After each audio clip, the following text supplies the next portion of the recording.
Music, one of the most dazzling fruits of human civilization, is today a massive global phenomenon. And so it's hard for us to imagine a time when, in centuries gone by, people could go weeks without hearing any music at all.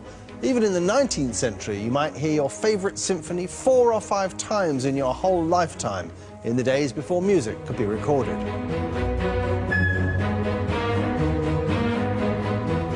The story of music, successive waves of discoveries, breakthroughs and inventions, is an ongoing process.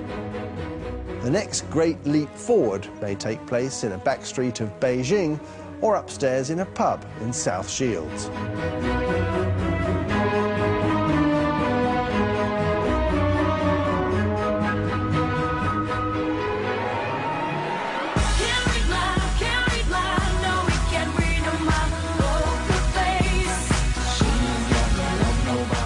Whatever music you're into, Monteverdi or Mantovani, Mozart or Motown, Masho or mashup, the techniques it relies on didn't happen by accident. Someone, somewhere, thought of them first.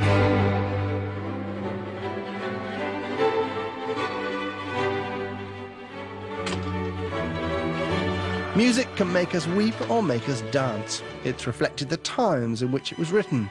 It has delighted, challenged, comforted and excited us. In this series, I've been tracing the story of music from scratch. To follow it on its miraculous journey, misleading jargon and fancy labels are best put to one side.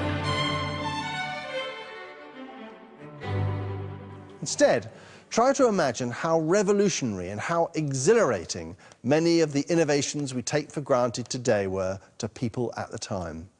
There are a million ways of telling the story of music. This is mine.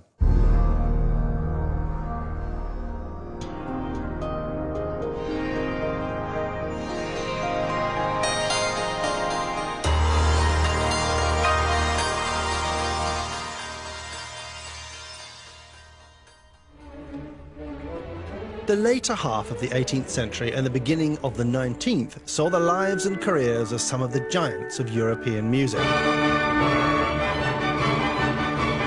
Haydn, Mozart, Beethoven, Schubert, Schumann, Mendelssohn and Chopin. They lived through a time of tremendous social upheaval, the American and French revolutions, the Napoleonic Wars, and yet more revolutions.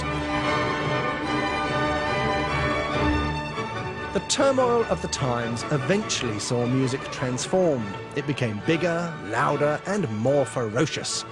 And yet, before around 1800, the remarkable fact is that the music doesn't reflect the mayhem that surrounded it. The period from around 1750 to 1850 brought with it seismic social, political and artistic change. In music, faith and morality, the watchwords of Bach and Handel, gave way to the pleasure principle. Rather than trying to improve their listeners, composers like Haydn and Mozart started pampering them instead. And the rewards from their pampering completely transformed the social status of the composer. The process started with the dapper gentleman servant Haydn, soon morphed into the freelance star turn Mozart, and led to the tormented diva Beethoven. In just his lifetime, composers went from below stairs to high table. The whole function of music and the audience it was aimed at evolved, and evolved dramatically.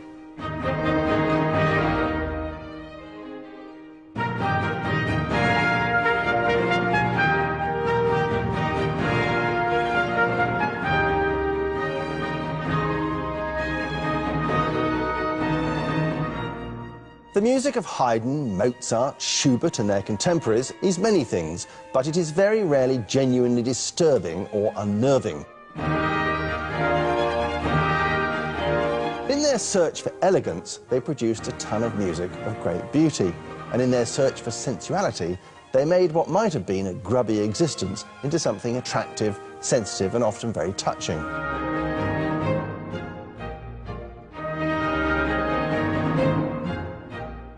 And as the pleasure principle took hold amongst Europe's aristocracy, music turned from something morally rigorous or spiritually haunting to something sensual and intellectually unchallenging, even if it was often jolly stirring.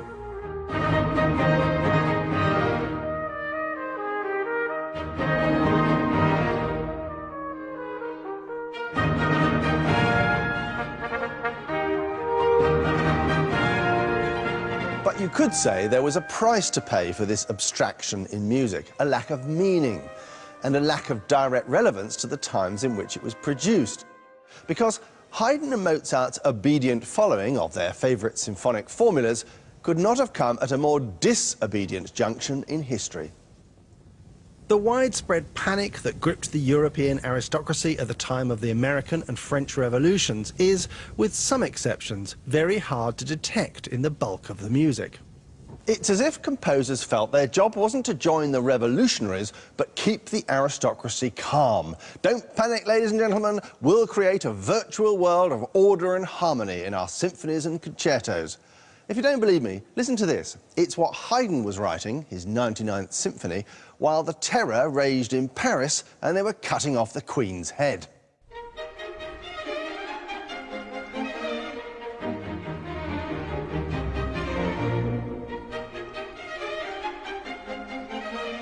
Whereas composers of previous centuries had on occasions produced music that seems to be a cry of lamentation, here the music sauntered blithely on. What happened to musical style then to reflect this change of attitude and mood? The most noticeable difference was a new approach to chords, the harmony that lay beneath every melody. Complication was replaced with simplicity. Unlike their predecessors, composers of the late 18th century decided there were really far too many chords available and that they needed far fewer for their purposes. They preferred a language that was much simpler. They were interested in great blocks of one chord followed by great blocks of another. Not only did they restrict themselves to a menu of half a dozen chords, there were 3 chords they used obsessively. 1, 4, 5. In the days when red, white and blue flags were being hoisted all over Europe, those colours are as good a metaphor as anything for these 3 chords. Let's look at an excerpt from an opera of 1762, Orfeo ed Eurydice by Christoph Gluck. It's a dance interlude that later came to be famous, called the Dance of the Blessed Spirits.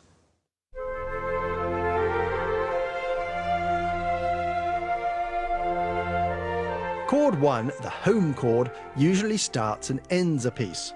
Here's a score of that dance with all the chord 1s marked in red. You may be thinking that red is pretty powerful, but there are still some areas of the map not yet conquered by the Red Empire. OK, so let's show the same map with the blue chords added, eating up a bit more of the spaces that are left. The blue sections represent chord 4. Now you can see there's not very much unoccupied territory left. I'll mark in the chord 5s in white. So between them, our red, white and blue chords are all conquering. Nearly all of this music is either chord 1, 4 or 5. If I colour the final bits left in green, that's for all other chords, you'll see how tiny the remaining area now is, roughly a quarter of the music only. So the empires of red, white and blue had the world of music at their feet. This was still the case nearly 50 years later. Here's a piece from 1808 by Beethoven.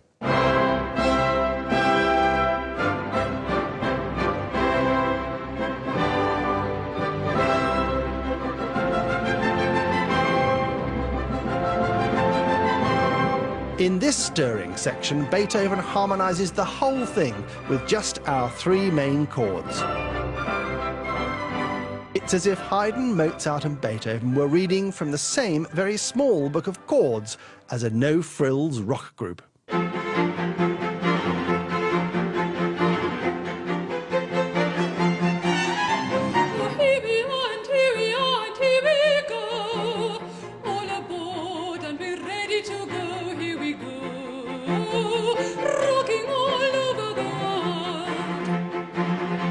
In rock and roll, those 3 chords are still the status quo.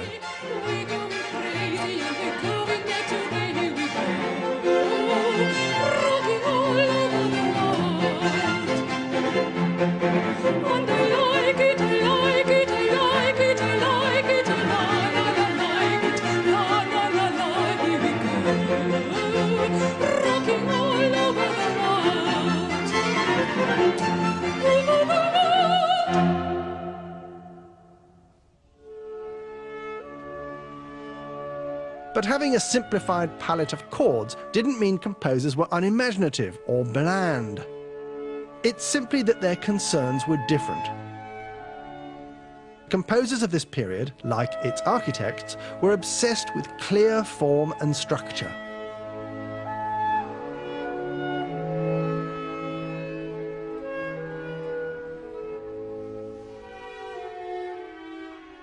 For both Haydn and Mozart, symbolism and symmetry play an important part in how they constructed their compositions. You couldn't just have random nice tunes with accompaniment, you had to have an underlying logic, like a map. Whereas in a previous era, Bach's sat-nav was calibrated mainly to seek out the meaning of the words, for Haydn and Mozart who followed him, finding the perfectly laid out route was just as essential. The building of their musical maps had its most sophisticated manifestation in the growth and popularity of the symphony. And to introduce the symphony, we need to acquaint ourselves with a little-known but hugely influential composer, Johann Stamitsch.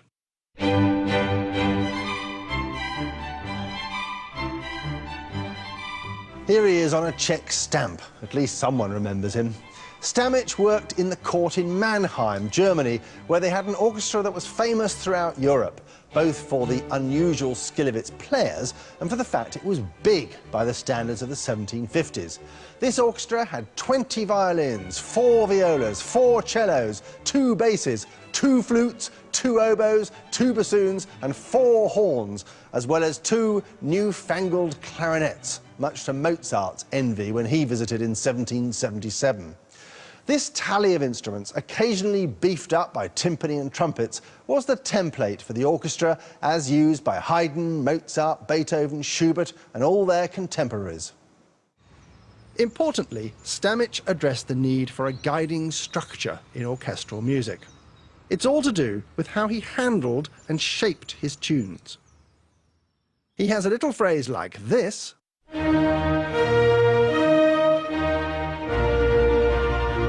and then repeats it.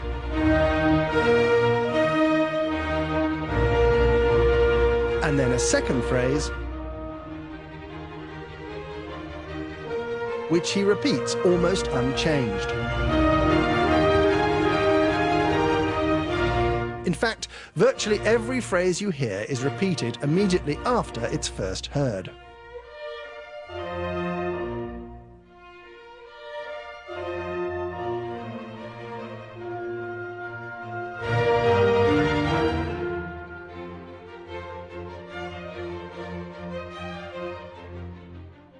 All well and good, but too much straightforward repetition could be wearing. The symphony needed more expert hands than this in order to progress. The man who shaped and developed the symphony more than any other was Joseph Haydn. Haydn's long career as a successful musician and composer spanned the entire second half of the 18th century. He was notably generous in his support of younger composers, like Mozart, a close friend who predeceased him, and Beethoven, who was for a time his pupil. The torch Haydn passed on to them was his crucial refining of the form of the symphony. Haydn took the idea of proportion and balance and went one crucial step further. His typical balancing phrase wasn't identical, but slightly different in character. It created a sense of symmetry without simply repeating itself. So in the exquisite slow movement of his 88th Symphony, Haydn's first little phrase of 6 notes goes like this. Its balancing second half takes the same shape but changes the notes, so it feels like it's on a continuing journey. Then a final part, equaling in length the first 2 bits together, rounds off the phrase in a satisfying and ornamented way.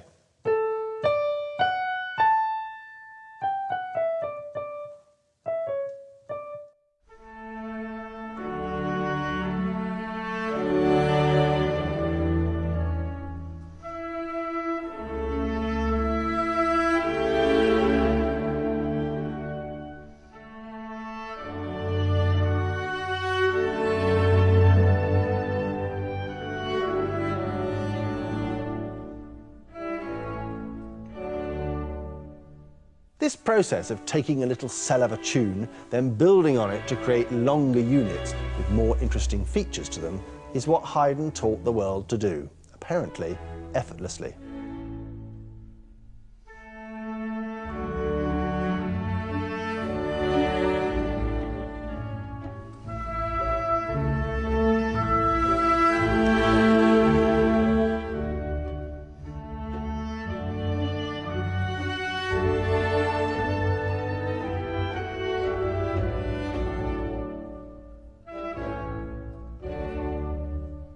The symphony would be nowhere without this skillful moulding of little musical ideas into a much larger structure.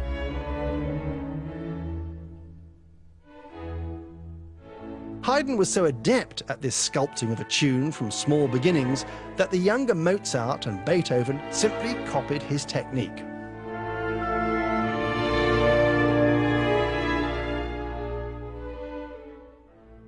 This was the point of a symphony. It was like an essay or an exceptionally long doodle. A song could be just a nice tune, plain and simple. An opera was a series of songs linked with a plot. But symphonies were supposed to be explorations, a journey to find out what would happen if you took a few tunes and mucked about with them.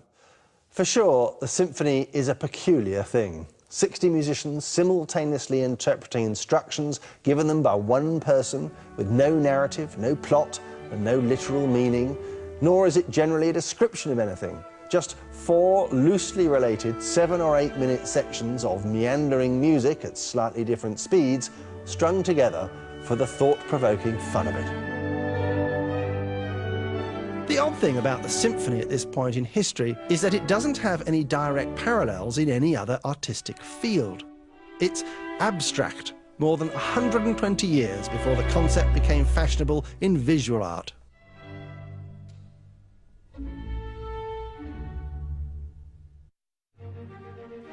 Mozart then, when he came to write his own symphonies, beginning at the age of 8, simply adopted Haydn's model. But there was one crucial difference between the two composers. Mozart was a born, unstoppable tune writer.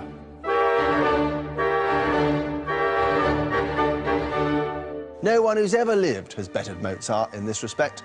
It's like he couldn't help it. Tunes flooded out of him, seemingly at will. And that was important because Mozart, unlike, say, Bach 50 years earlier, was mostly writing for a paying public. If they didn't like his music, he'd starve. Ravishing melodies weren't a bad way to gain the public's heart, then as now.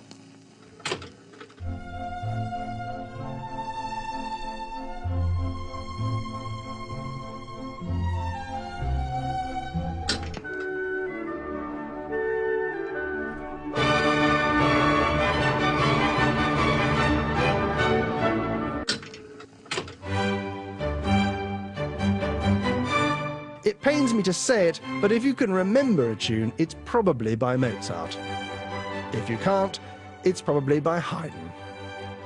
To get a feel for the satisfyingly perfect proportions of a Mozart tune, let's look at just one, the song Dove Sono from his opera The Marriage of Figaro.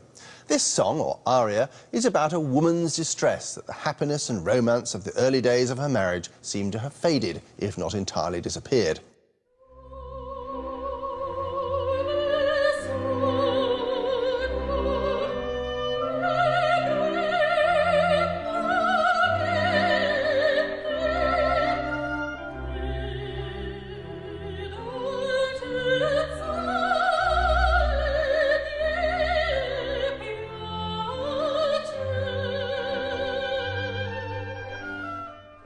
It starts with a disarmingly simple 5 notes.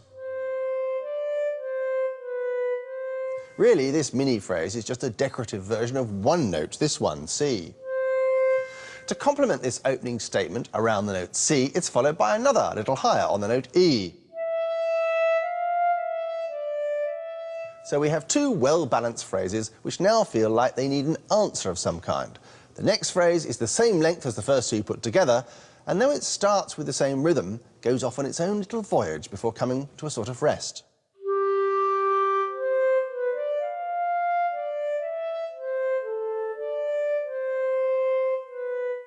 Then the first part of the tune is repeated.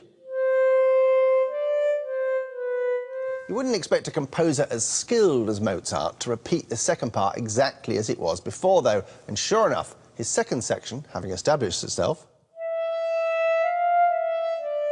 begins a gradual ascent up the musical ladder as the lyrics describe her husband's lying lips.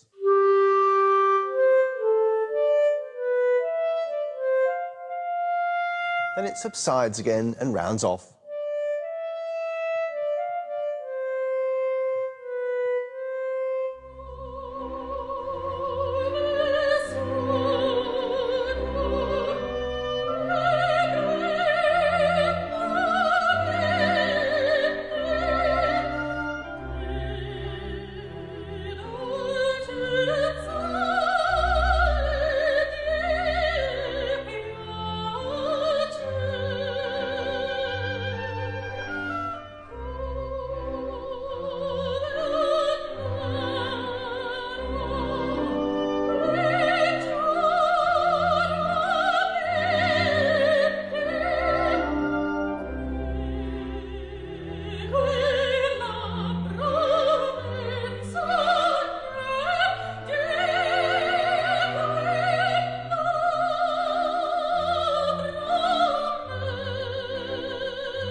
This is just the first 40 seconds of the aria, which has been famous for 200 years, so it must be extremely memorable.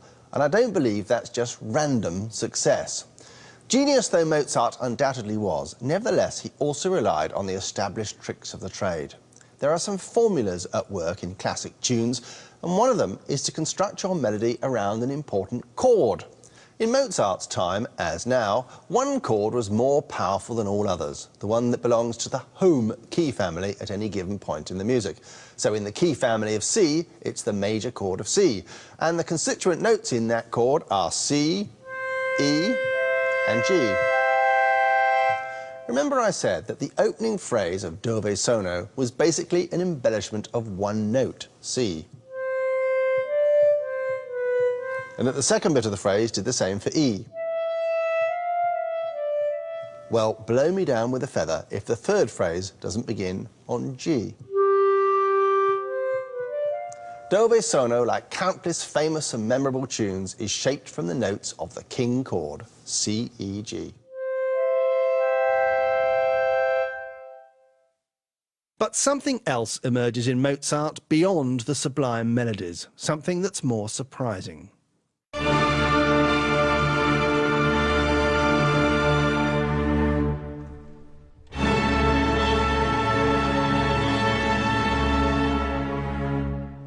Mozart lived in the decorously polite, aristocratic world of Imperial Vienna, a world he never wholeheartedly embraced, which makes his operatic visions of heaven and hell, the spiritual and the carnal, weirdly unexpected. When in Mozart's music we glimpse life's darker side, or sense loneliness or insecurity, it's as if a veil has momentarily slipped. Later composers, especially Beethoven and Berlioz, do little else than expose their internal turmoil all over the music, like they're in a modern-day self-help group of composers with personality disorders. Mozart's emotional honesty, on the other hand, is disguised beneath the decorum and poise required of an 18th century artisan.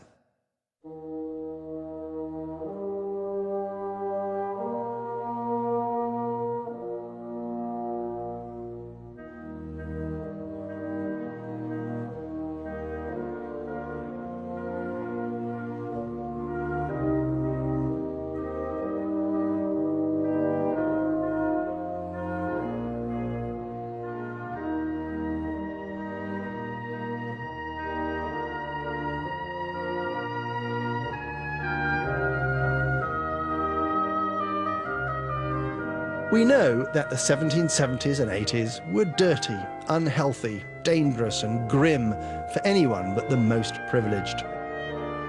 But it wouldn't occur to Mozart to reproduce that misery.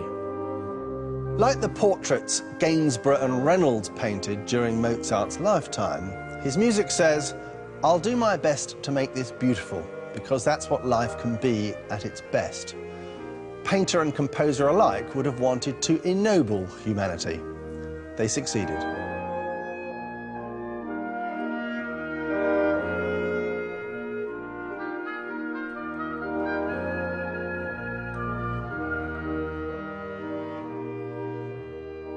Mozart's dignified compassion in the face of life's challenge makes his music compelling, even when it's tranquil. We've responded to this distant Austrian's voice across the years and the continent so spontaneously because his music seems so uncluttered, without cynicism or intellectual pretension.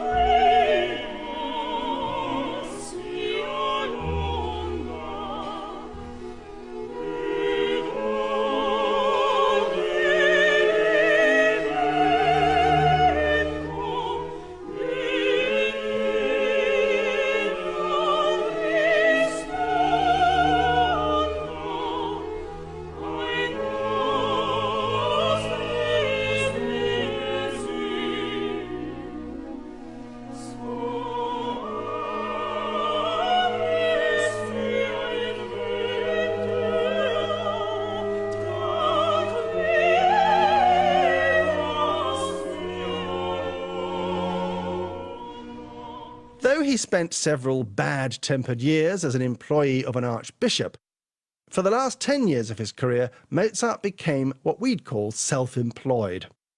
A bit of public performing, some teaching, writing on commission to rich patrons, composing for the theatre, and producing dance music. After Mozart, the freelance portfolio career became the norm. Instead of rich employers, composers had to court popularity wherever they could, with a range of potential clients, and had to deal, for better or worse, with a new bourgeois audience. Mozart and Haydn are the composers in history who represent the moment of change from paid servant to freelance composer. The next star composer based in Vienna pushed this relationship between public and artist to dramatic new heights. He was Beethoven. His mission was not so much to charm or seduce his audience as to confront it.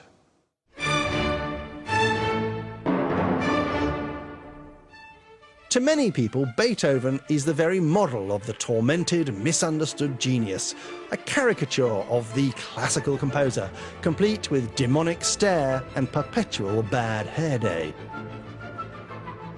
A moody, mixed-up chap, he found himself in possession of musical talents even he couldn't quite come to terms with. The reputation and the man, though, don't always tally up. For a start, Beethoven wasn't one composer but three. He starts off as a Mozart clone with a flair for playing the piano, turns into Haydn the sequel, and ends up isolated from the world by deafness, composing music that was to baffle, bewitch and amaze every European musician of the next 100 years.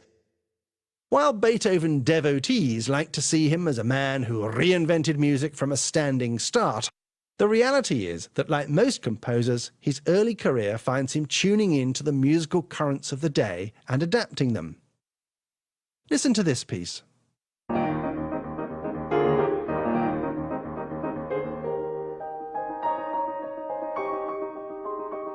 This piano sonata is by a little-known Czech composer called Jan Dussek. Though he was based in London, Dussek's music was known to Beethoven.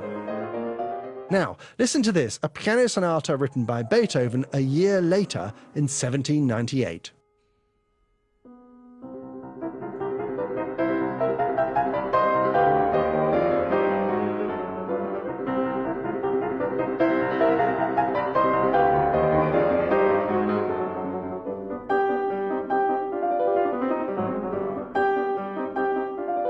Beethoven's eighth piano sonata, his Pathétique, was written when he was just 28 and still making a name for himself in Vienna. It's not difficult to hear the distinctive traces of Dussek's piano style. 7 years after composing his Pathétique sonata, Beethoven has stopped sounding like Mozart or Dussek or Haydn and started creating music beyond anything they'd imagined. The first major sign that he was breaking away from established formulas was his Eroica Symphony of 1804.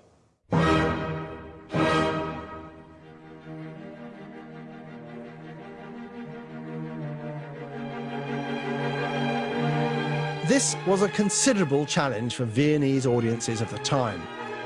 If you were used to the regular, predictable patterns of Haydn, the Eroica's many noisy surprises and unexpected changes of key were an uncomfortable mix of titillating and alarming. Most of all, the Eroica was long. Its opening movement alone is the same length as an average symphony by Haydn or Mozart.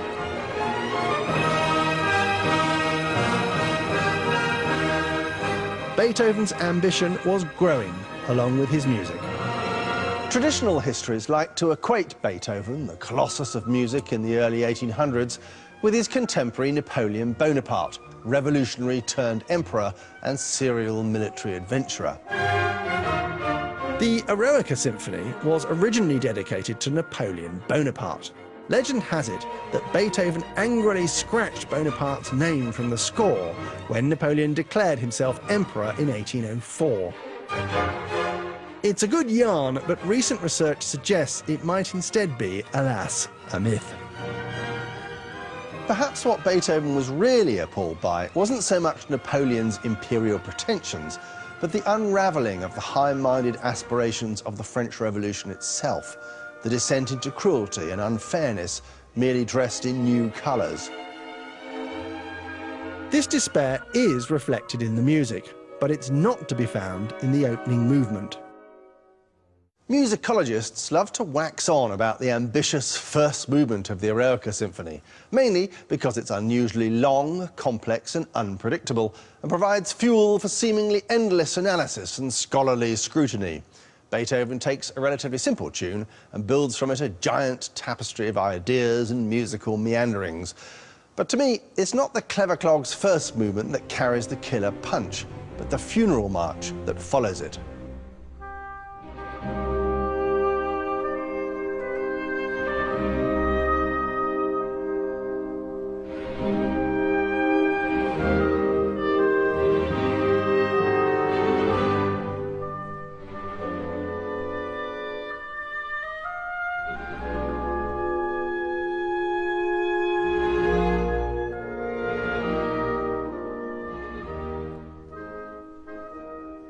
What's different and new about this movement is not its structure, orchestration or technical bravado, but its attitude.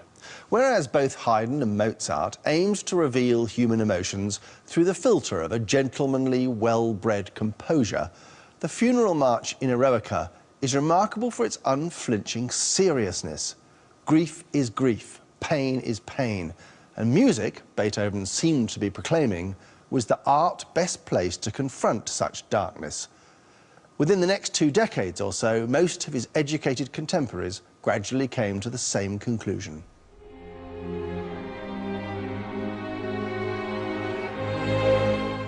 For the first time since the death of Bach, the music of the moment seemed more accurately to be attempting to portray the sadness and fear that people might actually be experiencing. And there were horrors aplenty to keep a sensitive person awake at night at the start of the 19th century.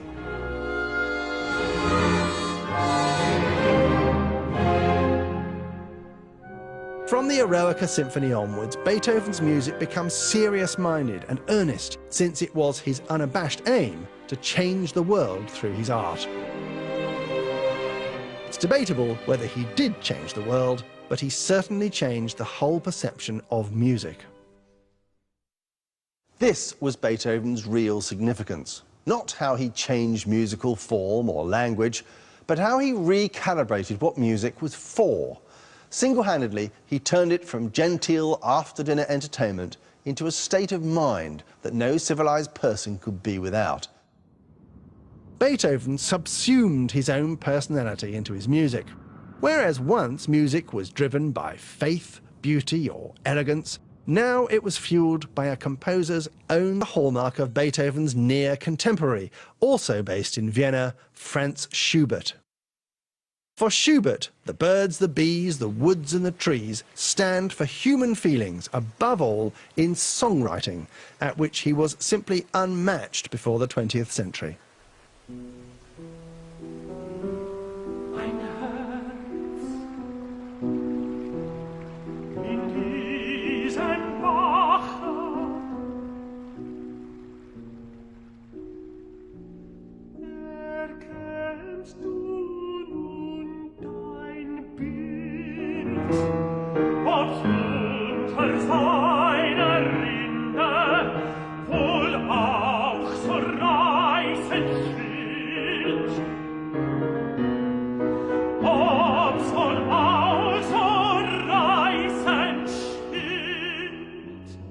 Schubert wrote over 600 songs before his death in 1828, aged only 31.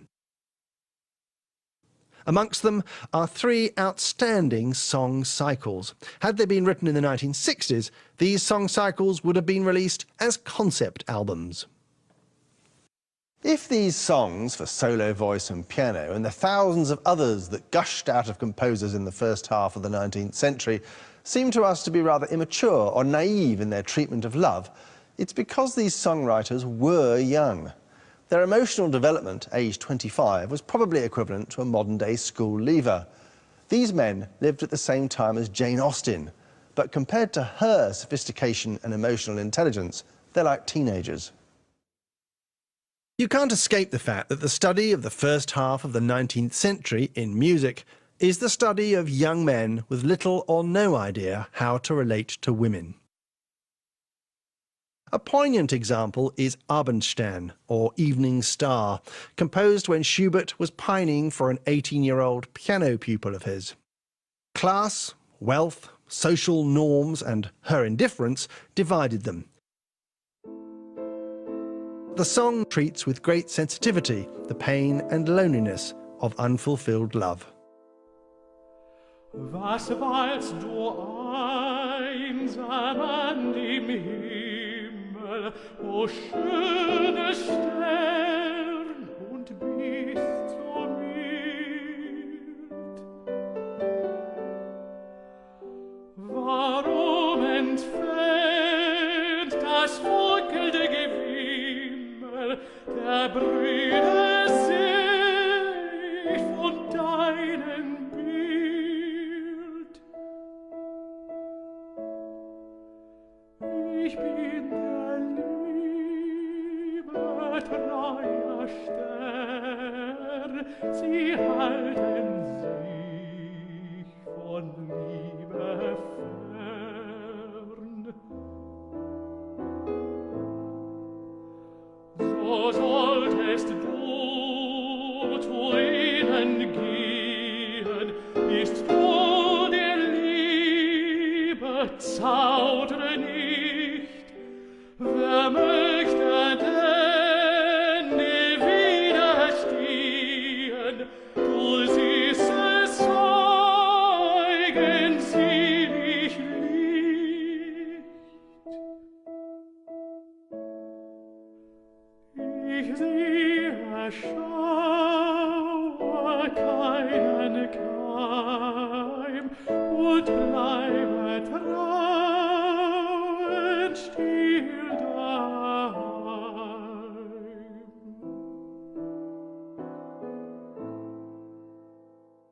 Schubert's songs were meant to sound like upmarket folk songs, immediately memorable, lyrically easily understandable, and relatively predictable in shape. In a sense, Schubert using nature as a metaphor for human emotion. But they also sowed the seeds of another movement, that of painting a picture in sound. This became enormously fashionable and produced a whole wave of composer-painters, and no one evoked a picture in sound better than Felix Mendelssohn.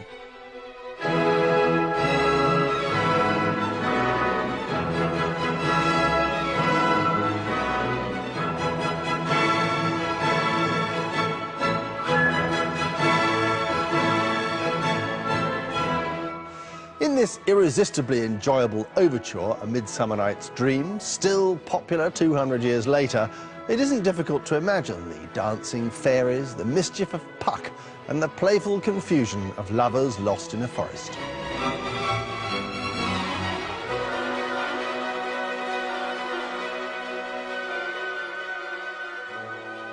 Mendelssohn could whip up a musical miniature of a play, a poem, a painting, a person, or a place. A famous example is the overture to Fingal's Cave, written after a trip Mendelssohn took to the craggy shores of the Hebrides in 1829.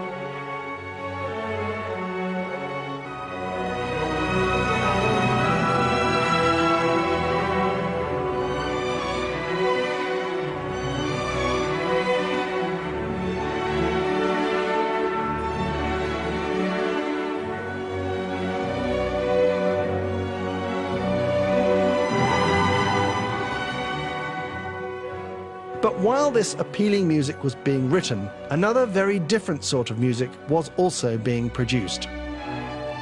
It was loud, long, grandiose, and argumentative. Once again, this tendency can be traced back to Beethoven. Just as the age of steam was producing ever greater industrial forces, so too Beethoven, in his 7th Symphony of 1812, was unleashing music on a newly forceful scale.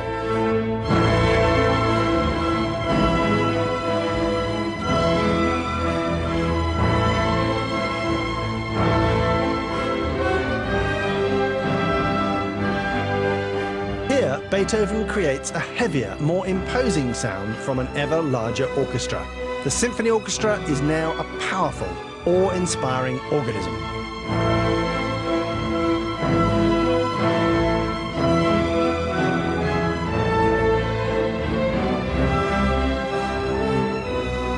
Like the colossal industries that were roaring into life around them, these mighty walls of orchestral muscle provided a soundtrack for a daunting new age. But if audiences reacted with amazement to the magnitude of his 7th Symphony, it was as nothing to what Beethoven let rip 12 years later. His 9th Symphony single-handedly announced that the form of the symphony was henceforth to be on an epic scale. It concluded with a now iconic anthem.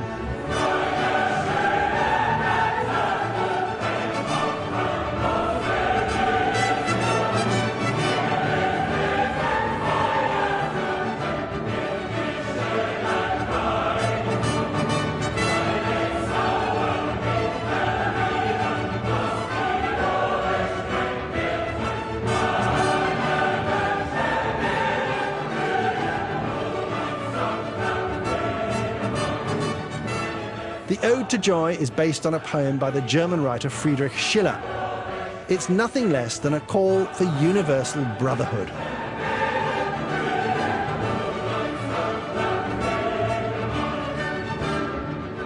It was revealed to the world in 2 subscription concerts a fortnight apart, one full of admirers and close friends, the other almost empty as the public came to grips with Beethoven's modernity. Beethoven was saying that the symphony, instead of being about music, should now be about the world.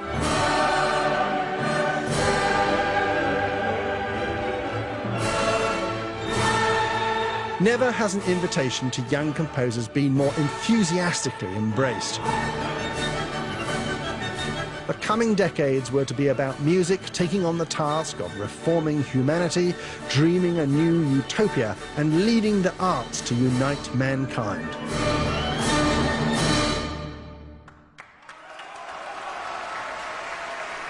The irony of what happened after Beethoven's 9th is that what Beethoven himself did next was the exact opposite. He turned his back on the vast scale of the 9th Symphony to something smaller and more intimate.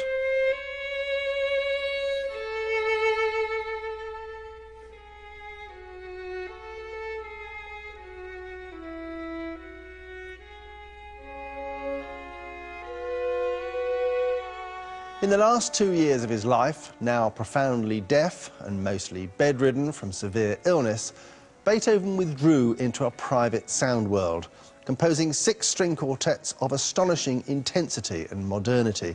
By modern, I don't mean by the standards of 1826, I mean by the standards of a century later. These late quartets are almost embarrassingly private. It's as if he was working out some tortured mind game on the page, or distracting himself from an unbearable sadness.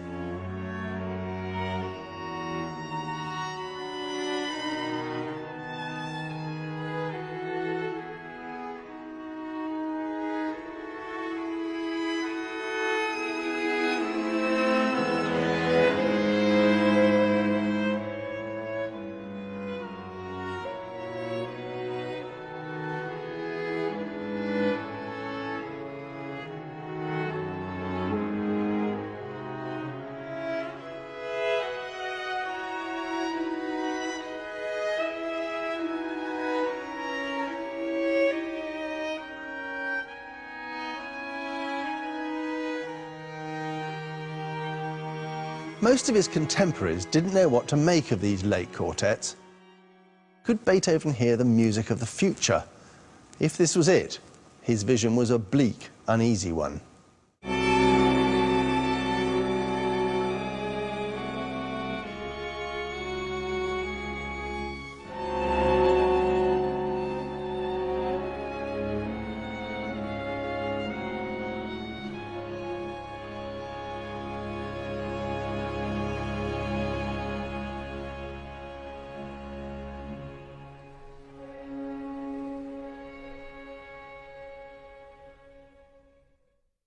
The small scale and intensity of feeling that bleeds through these late quartets was echoed by some of the composers who followed Beethoven after his death in 1827. One such was to become a very different kind of piano virtuoso to the crowd-pulling pyrotechnical maestro that Beethoven had been at the start of his career, the Polish composer Frédéric Chopin.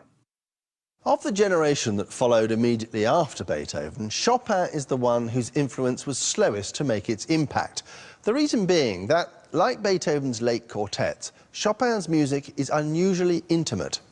Because he preferred not to perform in large concert halls, loudly, as was the vogue, but in small salons and private homes, quietly, his fame spread person by person, fan by fan. In this respect, he's more like a novelist than a composer, as people fell for his music like they would a secret love.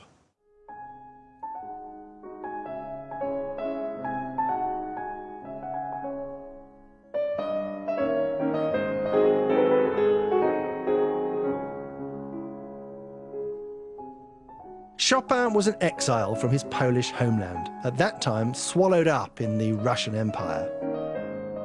His longing for his country is expressed with exquisite melancholy in nearly all of his pieces for solo piano.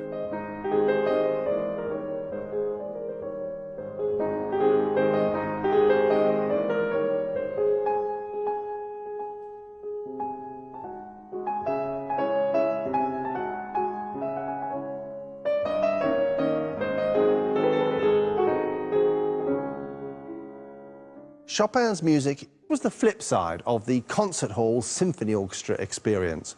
Music to be shared amongst a few mates in the privacy of your front room, a pursuit that lasted in many homes till the Second World War. This was the beginning of an era of amateur musicianship, a mass movement of music making which centred indispensably on the piano. From the early 19th century on, the new middle class proudly installed factory-made pianos in their drawing rooms and needed music to play on them. To meet this new market, a tidal wave of sheet music was published, of both classical and popular music. Before gramophones and radios, the piano was the only source of music in many a middle-class home. Here was a chance to make music for a large body of people who up to now had been excluded from playing in orchestras and from composing. Women.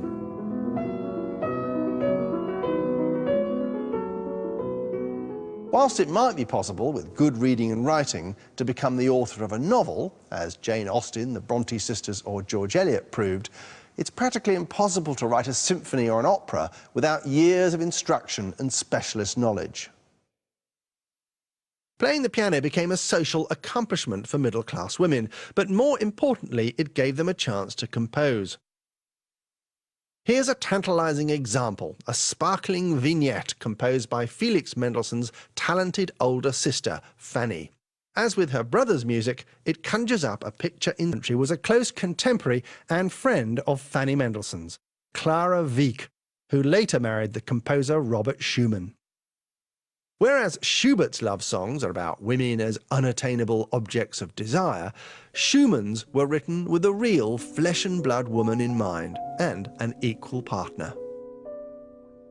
Clara was the inspiration for some of Schumann's most achingly beautiful love songs. Im wunderschönen Monat Mai, als alle Knospen sprangen, da ist in meinem Herzen die Liebe aufgegangen.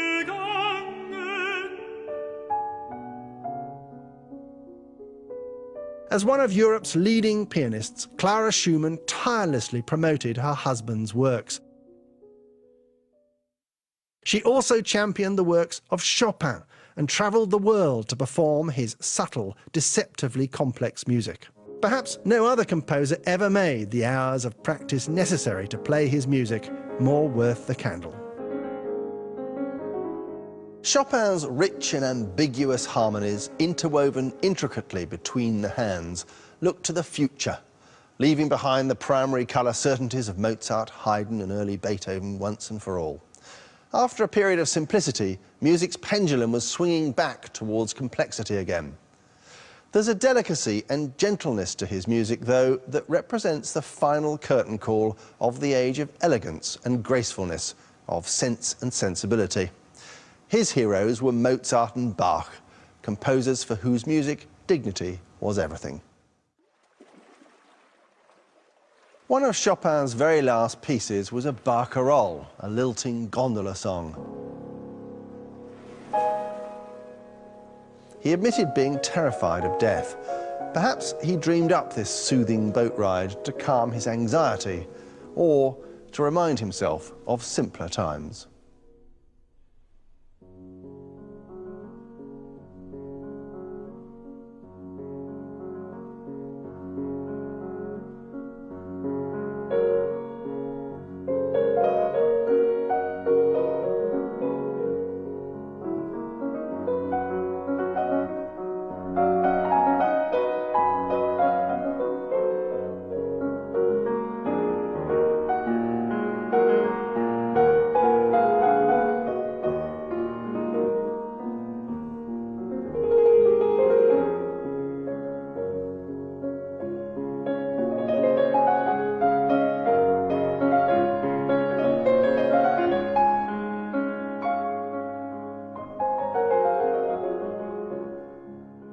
After Beethoven's death in 1827, a kind of parting of the waves took place between two versions of what a composer might do, whether to curry favour with an audience or become a misunderstood martyr, suffering for your art. It's a rift that took nearly 200 years to heal.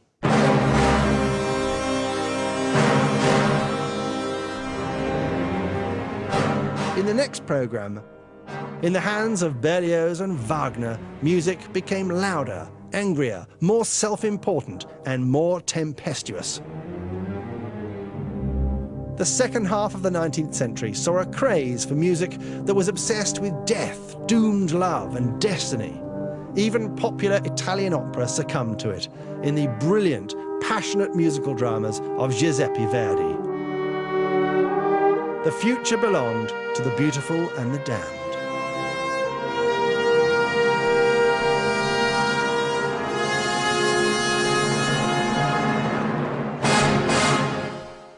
Stay with us tonight on BBC HD. A chance to catch up with Stephen Polyakov's new drama, Dancing on the Edge. Part 1 is coming up next.